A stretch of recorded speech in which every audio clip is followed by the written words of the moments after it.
Chapter 3. Marriage. What therefore God hath joined together, let not man put asunder. In the resurrection they neither marry nor are given in marriage, but are as the angels of God in heaven. Jesus. When our great teacher came to him for baptism, John was astounded. Reading his thoughts, Jesus added, "Suffer it to be so now, for thus it becometh us to fulfill all righteousness." Jesus' concessions, in certain cases, to material methods were for the advancement of spiritual good. Marriage is the legal and moral provision for generation among humankind. Until the spiritual creation is discerned intact, is apprehended and understood, and his kingdom is come as in the vision of the Apocalypse, where the corporeal sense of creation was cast out, and its spiritual sense was revealed from heaven, marriage will continue, subject to such moral regulations as will secure increasing virtue. Infidelity to the marriage covenant is the social scourge of all races, the pestilence that walketh in darkness, the destruction that wasteth at noonday. The commandment, "Thou shalt not commit adultery," is no less imperative than the one, "Thou shalt not kill." Chastity is the cement of civilization and progress. Without it, there is no stability in society, and without it, one cannot attain the science of life. Union of the masculine and feminine qualities constitutes completeness. The masculine mind reaches a higher tone through certain elements of the feminine, while the feminine mind gains courage and strength through masculine qualities. These different elements conjoin naturally with each other, and their true harmony is in spiritual oneness. Both sexes should be loving, pure, tender, and strong. The attraction between native qualities will be perpetual only as it is pure and true, bringing sweet seasons of renewal, like the returning spring. Beauty, wealth, or fame is incompetent to meet the demands of the affections, and should never weigh against the better claims of intellect, goodness, and virtue. Happiness is spiritual, born of truth and love. It is unselfish. Therefore, it cannot exist alone, but requires all mankind to share it. Human affection is not poured forth vainly, even though it meet no return. Love enriches the nature, enlarging, purifying, and elevating it. The wintry blasts of earth may uproot the flowers of affection and scatter them to the winds, but this severance of fleshly ties serves to unite thought more closely to God. For love supports the struggling heart until it ceases to sigh over the world and begins to unfold its wings for heaven. Marriage is unblessed or blessed according to the disappointments it involves or the hopes it fulfills. To happify existence by constant intercourse with those adapted to elevate it should be the motive of society. Unity of spirit gives new pinions to joy, or else joy's drooping wings trail in dust. Ill-arranged notes produce discord. Tones of the human mind may be different, but they should be concordant in order to blend properly. Unselfish ambition, noble life motives, and purity. These constituents of thought, mingling, constitute individually and collectively true happiness, strength, and permanence. There is moral freedom in soul. Never contract the horizon of a worthy outlook by the selfish exaction of all another's time and thoughts. With additional joys, benevolence should grow more diffusive. The narrowness and jealousy which would confine a wife or a husband forever within four walls will not promote the sweet interchange of confidence and love. But on the other hand, a wandering desire for incessant amusement outside the home circle is a poor augury for the happiness of wedlock. Home is the dearest spot on earth, and it should be the center, though not the boundary, of the affections. Said the peasant bride to her lover, "Two eat no more together than they eat separately." This is a hint that a wife ought not to court vulgar extravagance or stupid ease, because another supplies her wants.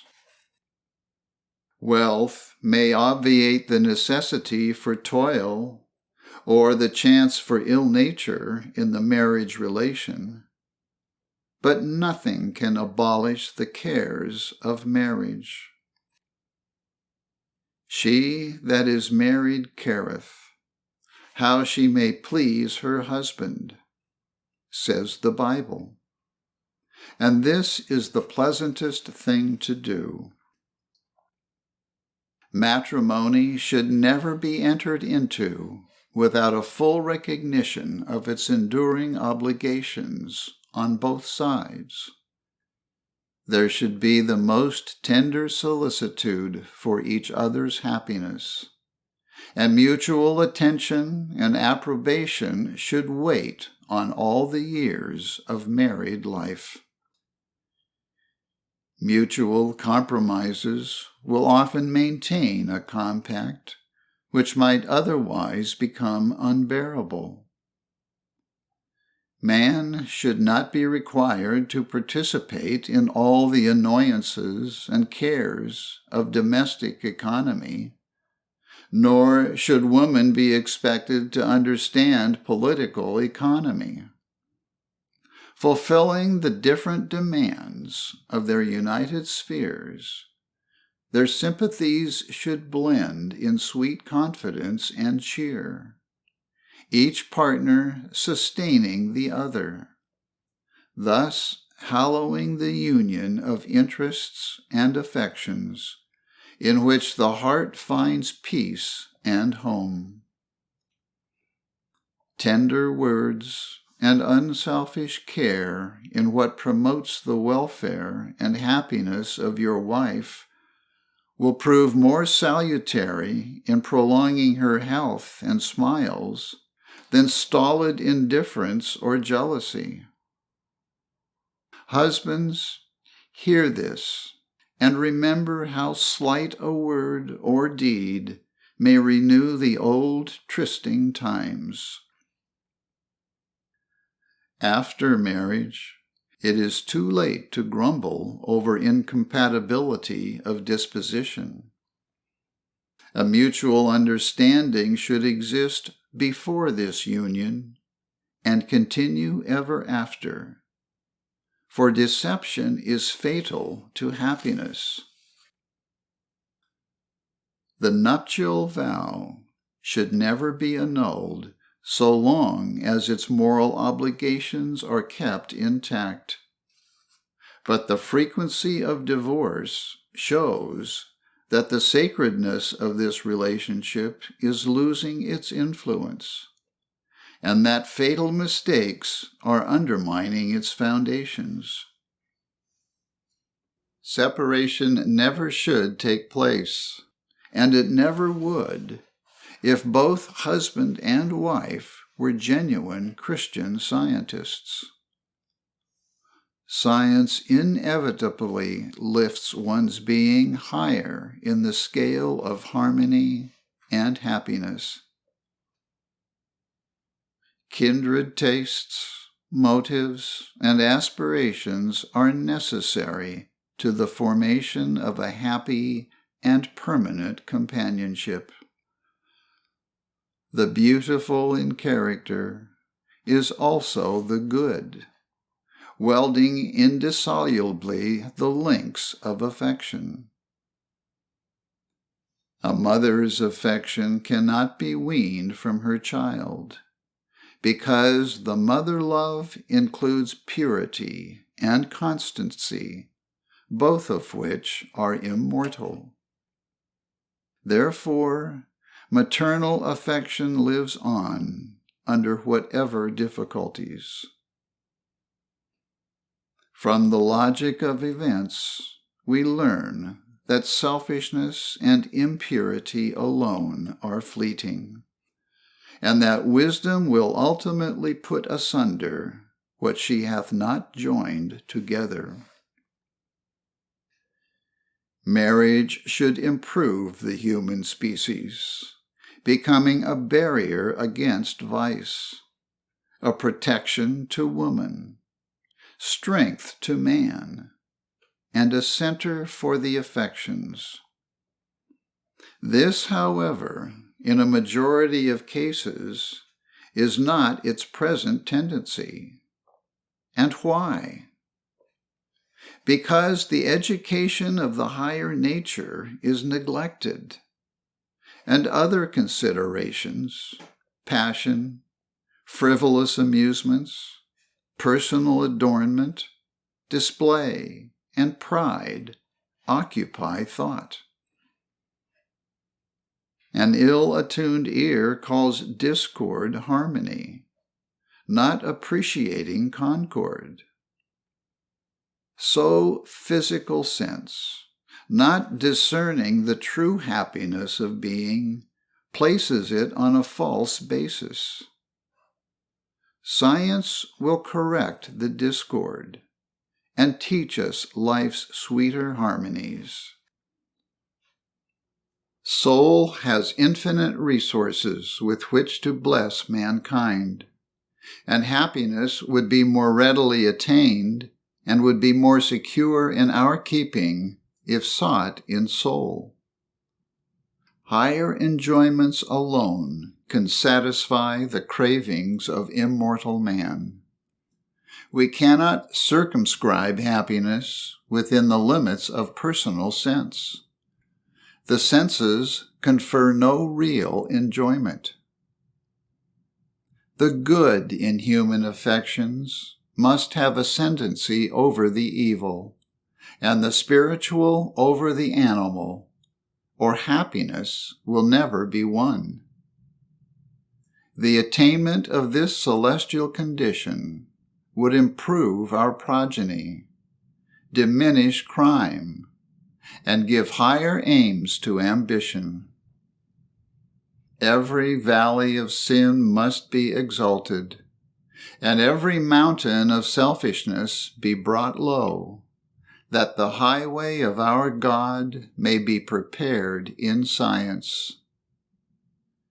The offspring of heavenly-minded parents inherit more intellect, better balanced minds, and sounder constitutions. If some fortuitous circumstance places promising children in the arms of gross parents, often these beautiful children early droop and die, like tropical flowers born amid alpine snows.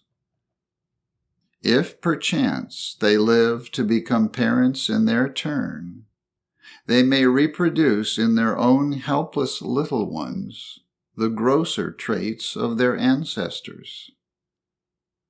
What hope of happiness, what noble ambition can inspire the child who inherits propensities that must either be overcome or reduce him to a loathsome wreck? Is not the propagation of the human species a greater responsibility, a more solemn charge than the culture of your garden or the raising of stock to increase your flocks and herds? Nothing unworthy of perpetuity should be transmitted to children. The formation of mortals must greatly improve to advance mankind. The scientific morale of marriage is spiritual unity. If the propagation of a higher human species is requisite to reach this goal, then its material conditions can only be permitted for the purpose of generating. The fetus must be kept mentally pure, and the period of gestation have the sanctity of virginity. The entire education of children should be such as to form habits of obedience to the moral and spiritual law, with which the child can meet and master the belief in so-called physical laws, a belief which breeds disease. If parents create in their babes a desire for incessant amusement, to be always fed, rocked, tossed, or talked to, those parents should not, in after years, complain of their children's fretfulness or frivolity, which the parents themselves have occasioned. Taking less thought for your life, what ye shall eat, or what ye shall drink, less thought for your body, what ye shall put on, will do much more for the health of the rising generation than you dream. Children should be allowed to remain children in knowledge, and should become men and women only through growth in the understanding of man's higher nature.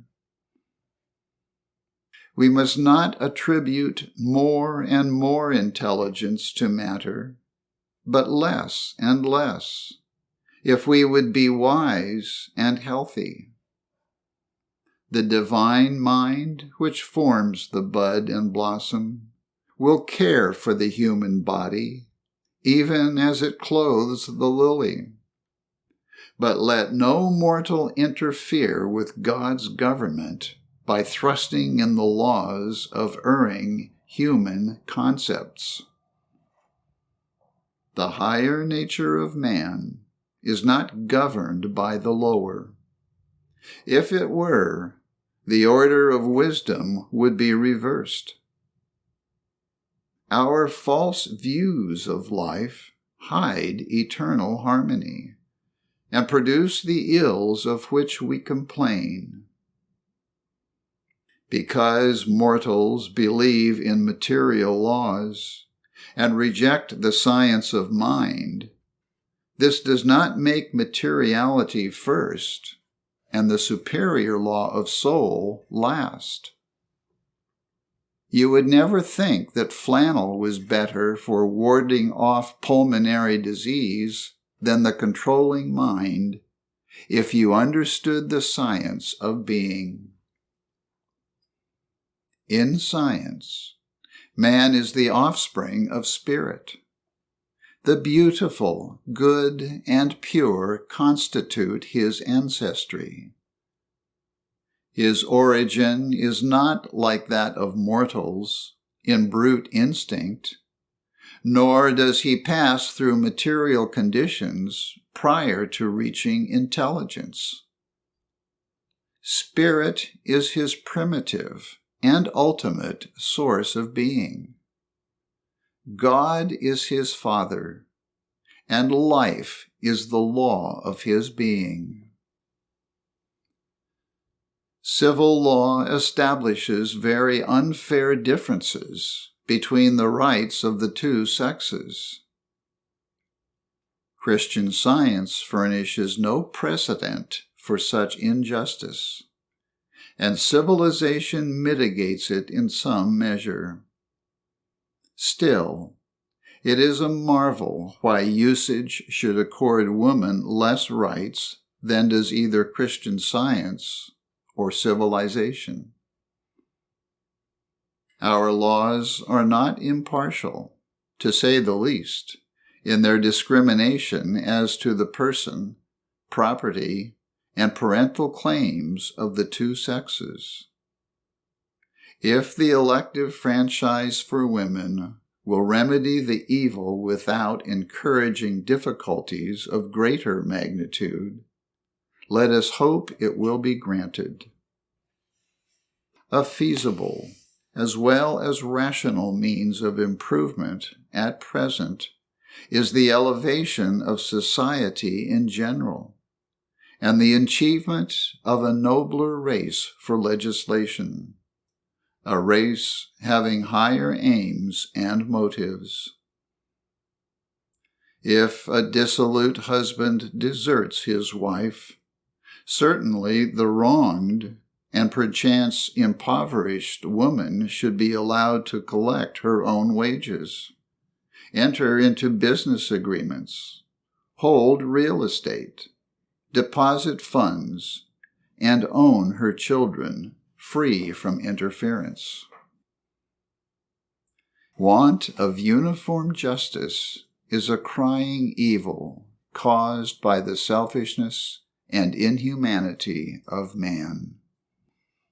Our forefathers exercised their faith in the direction taught by the Apostle James when he said, "Pure religion and undefiled before God and the Father is this, to visit the fatherless and widows in their affliction, and to keep himself unspotted from the world." End quote. Pride, envy, or jealousy seems on most occasions to be the master of ceremonies, ruling out primitive Christianity. When a man lends a helping hand to some noble woman, struggling alone with adversity, his wife should not say, "It is never well to interfere with your neighbor's business." A wife is sometimes debarred by a covetous domestic tyrant from giving the ready aid her sympathy and charity would afford. Marriage should signify a union of hearts. Furthermore, the time cometh of which Jesus spake, when he declared that in the resurrection there should be no more marrying nor giving in marriage, but man would be as the angels. Then shall soul rejoice in its own, in which passion has no part. Then white-robed purity will unite in one person masculine wisdom and feminine love, spiritual understanding and perpetual peace. Until it is learned that God is the Father of all, marriage will continue. Let not mortals permit a disregard of law, which might lead to a worse state of society than now exists. Honesty and virtue ensure the stability of the marriage covenant. Spirit will ultimately claim its own, all that really is, and the voices of physical sense will be forever hushed. Experience should be the school of virtue, and human happiness should proceed from man's highest nature. May Christ, truth, be present at every bridal altar to turn the water into wine and to give to human life an inspiration by which man's spiritual and eternal existence may be discerned. If the foundations of human affection are consistent with progress, they will be strong and enduring. Divorces should warn the age of some fundamental error in the marriage state. The union of the sexes suffers fearful discord. To gain Christian Science and its harmony, life should be more metaphysically regarded. The broadcast powers of evil, so conspicuous today, show themselves in the materialism and sensualism of the age, struggling against the advancing spiritual era. Beholding the world's lack of Christianity and the powerlessness of vows to make home happy, the human mind will at length demand a higher affection. There will ensue a fermentation over this, as over many other reforms, until we get at last the clear straining of truth, and impurity and error are left among the lees. The fermentation even of fluids is not pleasant. An unsettled transitional stage is never desirable on its own account. Matrimony, which was once a fixed fact among us, must lose its present slippery footing, and man must find permanence and peace in a more spiritual adherence. The mental chemicalization, which has brought conjugal infidelity to the surface, will assuredly throw off this evil, and marriage will become purer when the scum is gone. Thou art right, immortal Shakespeare, great poet of humanity. Sweet are the uses of adversity, which, like the toad, ugly and venomous, wears yet a precious jewel in his head. Trials teach mortals not to lean on a material staff, a broken reed, which pierces the heart. We do not half remember this in the sunshine of joy and prosperity. Sorrow is salutary. Through great tribulation we enter the kingdom. Trials are proofs of God's care.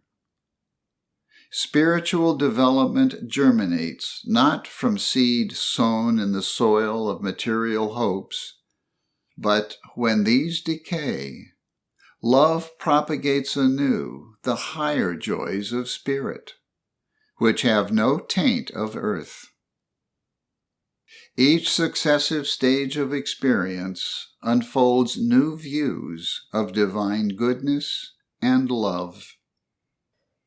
Amidst gratitude for conjugal felicity, it is well to remember how fleeting are human joys. Amidst conjugal infelicity, it is well to hope, pray, and wait patiently on divine wisdom to point out the path. Husbands and wives should never separate if there is no Christian demand for it.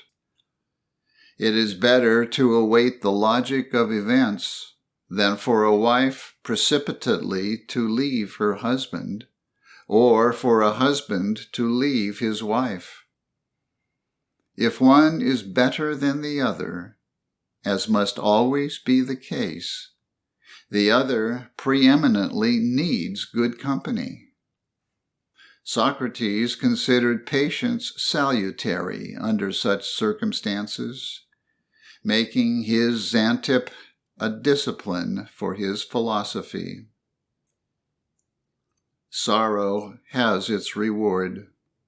It never leaves us where it found us.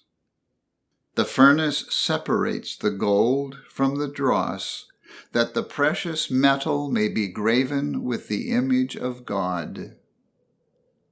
The cup our Father hath given, shall we not drink it and learn the lessons he teaches? When the ocean is stirred by a storm, then the clouds lower, the wind shrieks through the tightened shrouds, and the waves lift themselves into mountains. We ask the helmsman, "Do you know your course? Can you steer safely amid the storm?"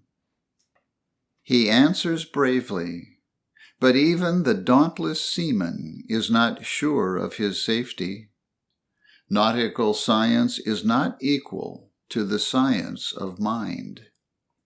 Yet, acting up to his highest understanding, firm at the post of duty, the mariner works on and awaits the issue. Thus should we deport ourselves on the seething ocean of sorrow. Hoping and working, one should stick to the wreck until an irresistible propulsion precipitates his doom, or sunshine gladdens the troubled sea. The notion that animal natures can possibly give force to character is too absurd for consideration when we remember that through spiritual ascendancy, our Lord and Master healed the sick, raised the dead, and commanded even the winds and waves to obey him. Grace and truth are potent beyond all other means and methods.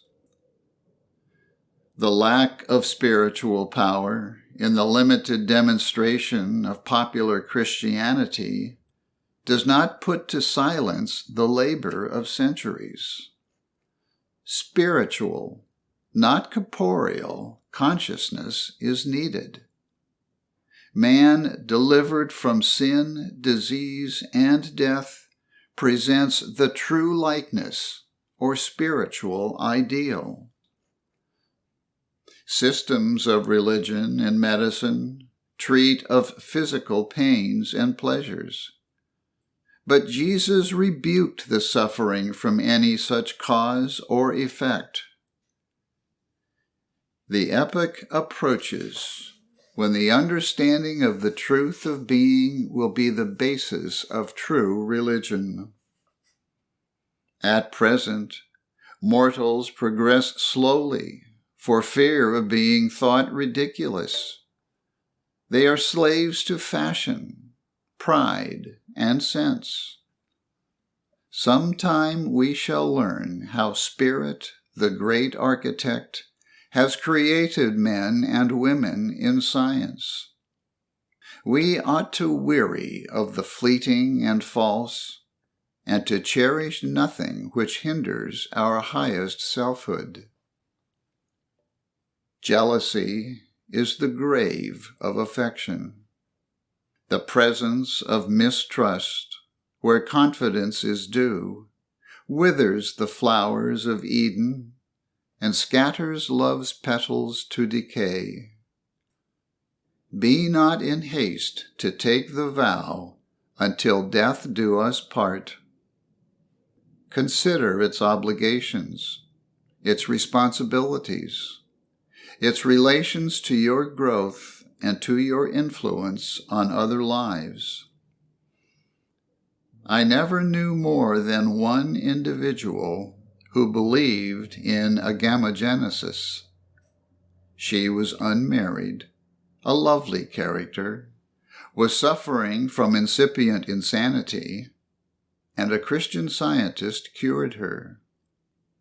I have named her case to individuals when casting my bread upon the waters, and it may have caused the good to ponder and the evil to hatch their silly innuendos and lies, since salutary causes sometimes incur these effects. The perpetuation of the floral species by bud or cell division is evident, but I discredit the belief that agamogenesis applies to the human species. Christian Science presents unfoldment, not accretion. It manifests no material growth from molecule to mind, but an impartation of the divine mind to man and the universe. Proportionately as human generation ceases, the unbroken links of eternal, harmonious being will be spiritually discerned, and man, not of the earth earthly, but coexistent with God, will appear. The scientific fact that man and the universe are evolved from spirit, and so are spiritual, is as fixed in divine science as is the proof that mortals gain the sense of health only as they lose the sense of sin and disease. Mortals can never understand God's creation while believing that man is a creator. God's children, already created, will be cognized only as man finds the truth of being. Thus it is that the real, ideal man appears in proportion as the false and material disappears. No longer to marry, or to be given in marriage, neither closes man's continuity, nor his sense of increasing number in God's infinite plan. Spiritually, to understand that there is but one Creator, God, unfolds all creation, confirms the Scriptures, brings the sweet assurance of no parting, no pain, and of man deathless and perfect and eternal. If Christian Scientists educate their own offspring spiritually, they can educate others spiritually and not conflict with the scientific sense of God's creation. Someday, the child will ask his parent, "Do you keep the first commandment? Do you have one God and Creator? Or is man a creator?" If the father replies, "God creates man through man," the child may ask, "Do you teach that spirit creates materially? Or do you declare that spirit is infinite? Therefore, matter is out of the question?" Jesus said, "The children of this world marry and are given in marriage.